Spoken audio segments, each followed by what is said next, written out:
Hi, everybody.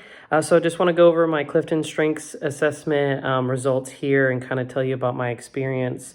I want to talk about the assessment first. I think that it's really intuitive how they designed it to just be your initial reaction to the response that they're asking for. So it really kind of makes you not have time to think or overthink or choose a different option because of certain reasons. It's what your heart is really displaying out there. And so I thought that was really cool. And I liked how I asked similar questions so that they had more support for those answers to give you more realistic traits that you have.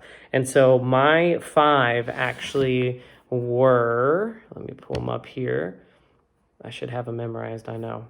But my 5 were woo. My number 1 was woo. My number 2 was communication. My number 3 was connectedness. My number 4 was positivity. And my number 5 was individualization. And I really liked the breakdown of what each one meant and how it could be applicable. And sometimes they give examples, which was really helpful for me to truly understand what it was to have that as one of my strengths. And so I think that it's actually tying into the strengths that I already was aware of and brought to light some aspects of those strengths that I didn't know kind of exist in the background. The coaching call really helped me parcel through the information and help it be internalized. And my coach was really inviting, and we had really good discussions. She helped me be able to make it applicable not only for my call, but for the time I spend with my wife, what these means, for my personal relationship with friends and acquaintances. And so I think it was very, very helpful to have that coaching call.